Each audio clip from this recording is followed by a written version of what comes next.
Surtout quand on a un film aussi immense où vous avez travaillé une matière sensible aussi énorme, où vous superposez énormément de motifs, et que même si je restais à ma place de cinéaste et voudrais l'analyser, je ne pourrais pas ne pas déborder de ce côté idéologique. Mais parlons d'abord de la fabrication.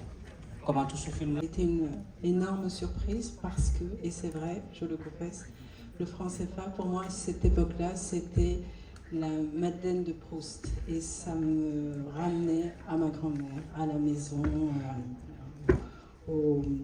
à mon enfance. Donc ça a été vraiment un travail que de plonger, d'abord de comprendre ce qu'était le franc CFA à travers toute la littérature qu'il y avait.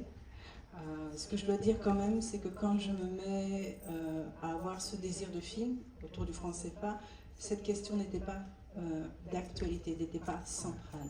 Et au fur et à mesure que moi je plongeais, et bien effectivement c'est devenu assez incontournable. Et donc voilà, j'ai d'abord essayé de comprendre ce que c'était, comment ça fonctionnait, etc. Et une fois que j'ai, je pense, un peu compris ce que c'était, ce qui était important pour moi, c'était surtout, je ne veux pas expliquer, je veux raconter parce que je suis une raconteuse, je suis une cinéaste et je voulais vraiment tirer cette question centrale vers le cinéma, vers effectivement une compréhension et que un public, les publics touchent ou saisissent ce que c'était, mais je voulais ramener de l'émotion, ramener de la compréhension avec le cœur et avec la tête. Donc partant de là, le défi c'était, comment raconter, comment faire du cinéma avec un système, avec de l'économie, avec de l'argent. Parce que nous, citoyens d'ici ou d'ailleurs, la monnaie, la finance, ça nous dépasse, on utilise quotidiennement, mais c'est quelque chose qu'on ne comprend pas. Voilà. Et donc, il a fallu plonger. J'ai parcouru pas mal d'archives, et dans les archives, il y a des choses incroyables. Et puis, je suis tombée sur cette archive, ces gamins qui déclament le laboureur et ses enfants. Et je suis tombée, un peu... je suis revenue mille et une fois à cet extrait-là en me disant, mais pourquoi est-ce que c'est intéressant, pourquoi est-ce que ça m'attire, jusqu'à ce que je comprenne que ce que ces gamins déclamaient, c'était la métaphore du franc CFA et qu'on était dans la fable. Et alors là, j'ai compris que je pouvais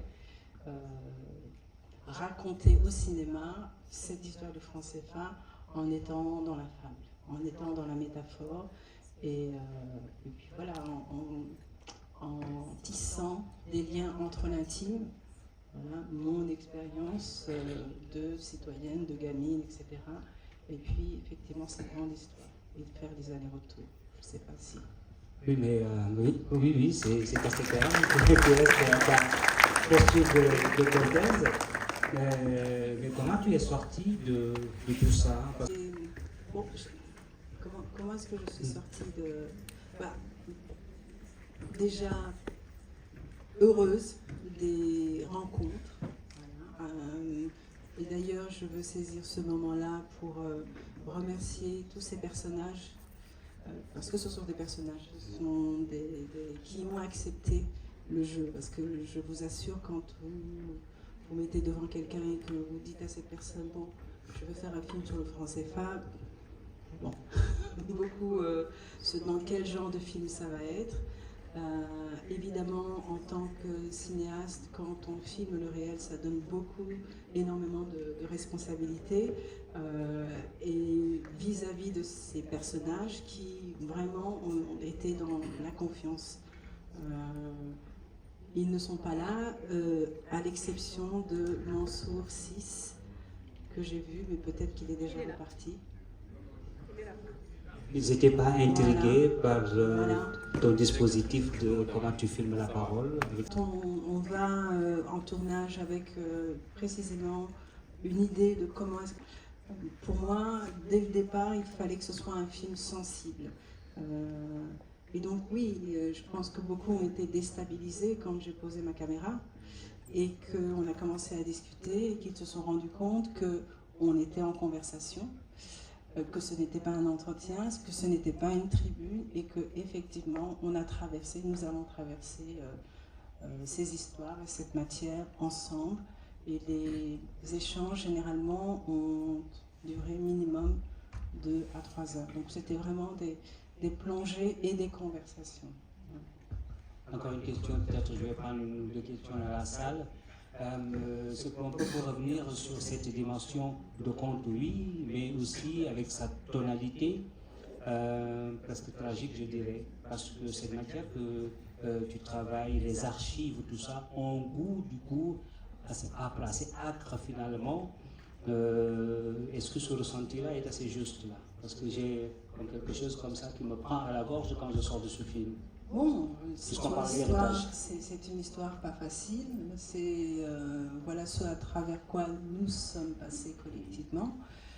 C'est une histoire de domination, c'est pas quelque chose de joyeux, mais il y a beaucoup de résilience aussi, il y a voilà, ce sont des hommes et des femmes collectivement, individuellement, qui sont debout, qui sont à la verticale.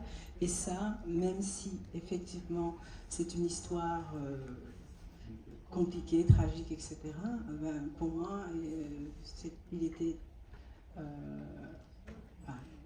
évident que cette dignité, cette verticalité-là, cette résilience, bon, elle est là. Et précisément dans ces océans d'archives dans lesquels j'ai plongé, j'avais en tête qu'il ne fallait pas que les séquences, que les moments nous soient des victimes ou des victimes uniquement. Donc c'était ça, moi, en fait, la ligne rouge. J'étais toujours dans tout ce tragique. De la dignité, mais et pas que. Bon, il y a des moments où aussi on rit de nous-mêmes, etc. Et puis on est debout, et puis la porte de sortie, c'est devant, de toute façon. Voilà. Qui a réussi la gageure de nous plonger et de prolonger un débat qui s'est installé ici depuis quelques années sur le franc CFA. Personnellement, j'ai été interpellé par des Français de l'Assemblée nationale française qui voulaient certainement avoir mon point de vue sur ce débat sur le franc CFA. Vous avez donc réussi à faire repartir le débat sur le franc CFA avec des moyens didactiques que personnellement je salue. Ceux qui ne savent pas ce que c'est que le franc CFA, d'où ça vient, quels sont les enjeux que cela comporte, pourraient être édifiés en regardant ce film. Je souhaite que ce film circule. J'ai aimé, tout en étant un peu insatisfaction, du clin d'œil que vous avez fait à l'art plastique. Mansour Kamakassi a été un artiste qui, le premier, il y a quelques années, a eu un projet utopique de la monnaie afro à travers des billets de banque qu'on voit. On aurait aimé peut-être qu'il y ait eu un peu plus de développement là-dessus. Mais ce qui est certain, c'est que ce film nous met devant d'énormes responsabilités par rapport au devenir de l'Afrique et de ses relations asymétriques avec l'ancienne puissance coloniale, qui est la France. Il faut bien appeler un chat un chat. La question de savoir si nous sommes capables de battre monnaie et de résister et de faire en sorte que la monnaie remplisse ce pourquoi elle est au bas monnaie, je crois qu'il y a encore énormément de choses à faire. Une nouvelle prise de conscience, peut-être une nouvelle éducation de nos concitoyens pour se rendre compte que l'enjeu de développement est lourd de conséquences dans l'engagement qu'ils doivent faire à partir du moment où ils doivent savoir, ils doivent connaître Sans le savoir et la connaissance, il est inutile de se battre. C'est vrai que l'agitation qu'on observe autour de la sortie du franc CFA ne met pas en cause la gouvernance de nos pays. D'abord, les positions sont différentes.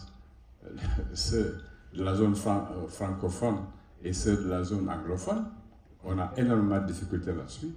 La question est ouverte. Je crois que cette contribution est la bienvenue. Et pour cela, je vous félicite. Merci. Merci. Et je vais... art plasticien qui effectivement, il y a bientôt 20 ans, a mis ce pavé dans la mare en étant artiste et en imprimant précisément une monnaie, l'afro. Et c'est tellement important pour moi ce geste que j'ai voulu qu'il soit présent aux côtés de son collègue Mostefa dans le film. Nous avons démarré le film dans un contexte très compliqué qui était le Covid. C'était en février-mars 2021. Et nous sommes allés au Maroc filmer Mostefa et Mansour. Mais là, je pense que les cinéastes comprendront ce que je vais expliquer. C'est-à-dire qu'en fait, un film... Évidemment, nous sommes les réalisateurs, nous sommes nous avons ce film en tête, duquel nous accouchons, mais les films aussi sont très capricieux, c'est-à-dire qu'on peut prendre à gauche, et puis finalement les films sont têtus et ils prennent à droite. De déployer des projets cinématographiques ensemble, 6 et moi, mais précisément, effectivement, je comprends qu'on puisse être un peu... alors, oui, je contribue au débat sur le franc CFA, mais ce n'est qu'un film. C'est un film et c'est incroyable, mais ce n'est qu'un film. Donc, j'espère que, effectivement, le public qui est là aujourd'hui sort de cette projection avec davantage de questions et d'interrogations. Si tel est le cas, alors bon, voilà. Mais ce n'est qu'un film, mais... Qui nous permettent de réfléchir. Mais et j'espère que les films peuvent changer le monde. Mais et ils changent le monde. Alors, surtout quand on prend le soin, je reviens un tout petit peu à votre discours dans le cinéma africain, filmer la parole et vous réinventez votre propre manière de filmer la parole. D'ailleurs, il y a quelque chose qui change entre vos premiers films et ce film-là.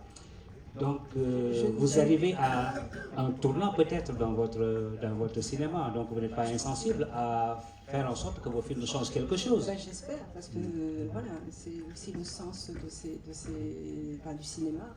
C'est qu'effectivement, qu'ils aient un impact sur nos vies. Surtout que vous êtes conteuse. Je suis une conteuse, mais voilà, c'est humblement que je dis et je pense que les films nous accompagnent dans un processus de transformation, de réflexion, etc. Absolument. Mais que dire que les films changent le monde, ben voilà, c'est nous prêter une responsabilité, une charge incroyable.